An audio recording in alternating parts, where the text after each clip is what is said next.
You can make a legitimate argument right now that Austin Reaves is the best third option in the entire NBA. Does this argument stand or not? Well, I've done the research, and I'd like to say that he's not far from the truth. However, I don't think you're going to like the truth.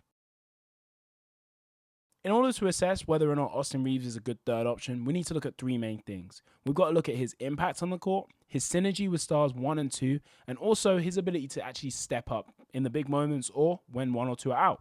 So when we start with his impact, we already know that for the Lakers that he's been great all year round so far. In fact, as a third option, we know that he's consistent and he's actually reliable. This season, we've seen Austin has been averaging 19.6 points a game, 4.5 rebounds, and 6 assists this year. And we've also seen that his 3-point percentage has increased from last year.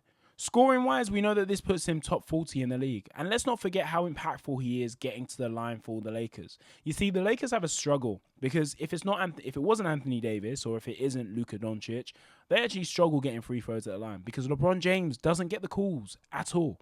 In fact, this season, after Luka Doncic, who's averaging 9 free throws a game, we see that Austin is actually averaging 5 free throws a game, which is actually more than LeBron James. It's important that the Lakers get free throws because that is part of their strategy, getting players into foul trouble, which then kind of opens up the rest of the floor for players like LeBron to get to the rim or Luka Doncic to get to the rim. So Austin's ability to draw those free throws for his team are actually so key. He's very impactful in that area, as we've seen. For me, he's really stood out in the last 20 games, where we've actually seen him average 22.5 points, 5.6 assists, and 5 rebounds a game, which actually would put him top 30 in the league. And now, look, I am not saying that he is him, but his stats are kind of similar to James Harden, except Harden's got more assist numbers.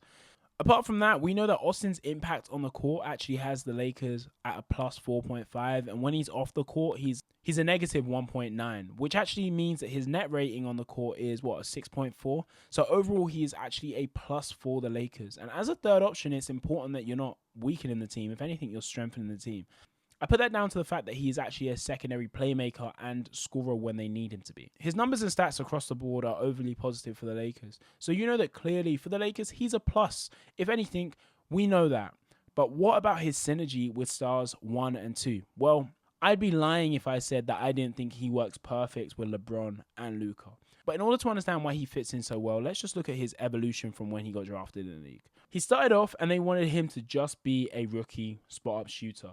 Then in year 2, we saw that he became more of a 3-and-D player. Now, I'm using 3-and-D loosely because he actually puts in a lot of flipping effort in defense. So he's a bit of a pest, and it kind of works. But then we also saw that when he got to the playoffs, he started to hit some of the bigger shots and he started to step up. But we'll get to him stepping up later on in the video. When it came to his third year, we saw that he got more responsibilities. Now he's actually running the offense. Now he's getting his own ISO plays. Last year and this year are very similar, except that his production has actually gone up. He has now become a player that LeBron James can actually delegate the ball to when he wants to be an off-ball player on offense.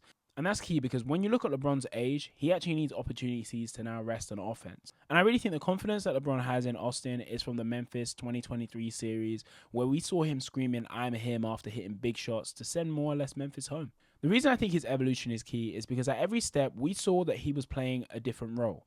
And now it makes it so easy for him to settle into another role. And that's important because whenever LeBron's on the court, we literally just find him doing whatever LeBron isn't doing. Although the sample size with Luka is small, we know that alongside Luka, he's happy to just sit and spot up and just wait for Luka to do his thing. And because he's a smart player off ball, he's ready to make the right cuts and sit and wait there in order for Luka to make the right reads, and he's just ready for the ball to come to him. And we're seeing Luka trust Reaves more because if Luka gets doubled, now he's ready to just drop the ball off to Reaves, who's then going to play 4-on-3 and run that offense very smoothly. Now, as I mentioned, he's a hard-working player when it comes to defense. In fact, 90% of defense, if anything, is effort. That means he's ready to dive on the floor for any loose balls. He's able to crash the boards if he needs to and be a pest on defense. If anything, his synergy with those other two guys works so well because he's just ready to do anything for the team to win. And I think that's why stepping up comes so easy to him. If LeBron's not in the game or Luka's out of the game, he's ready to become the second option. He's ready to become the next man up. In the last 5 games without LeBron, alongside Luka, he is averaging 29, 7, and 6, looking like a viable second option. In fact, I would even argue that for most teams, he is a great first option in those 5 games sample, of course. His ability to supplement the star makes him the ideal third option who can consistently produce on offense.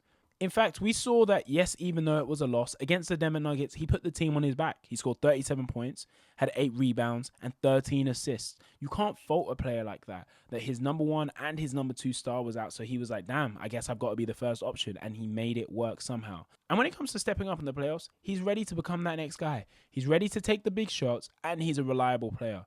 You need him to be reliable on the road because your other role players aren't going to show up. So your stars are going to show up. You need your third option to be there. But also you need him to be ready at home games.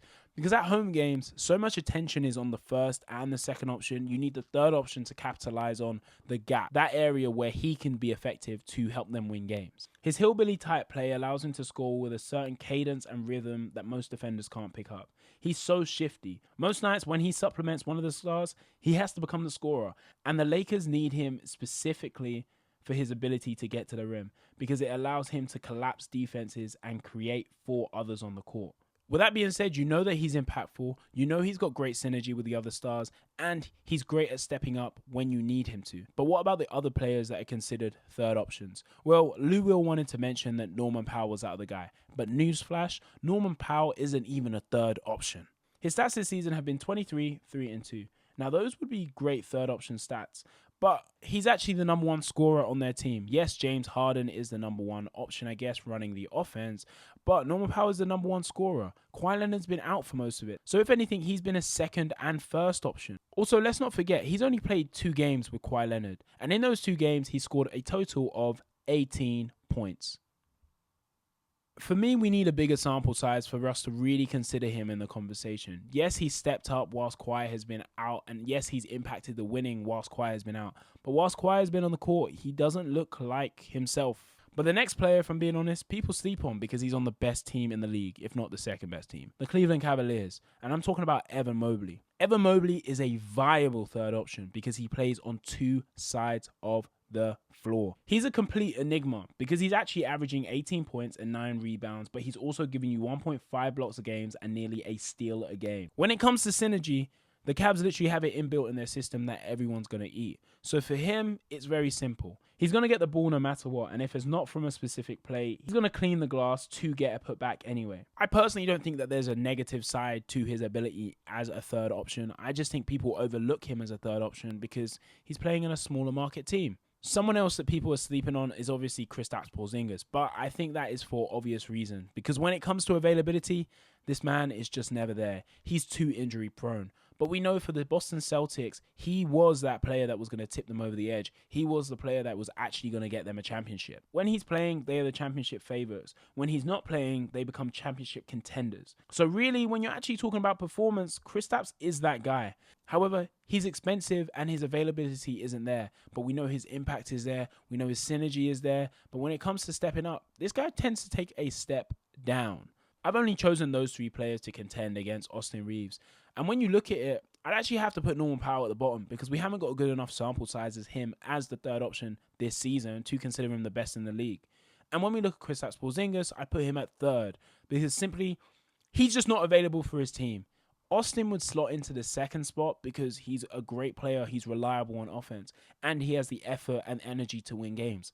But Evan Mobley, he's a great two-way player, if not one of the best two-way players. Many think he's going to win Defensive Player of the Year this season.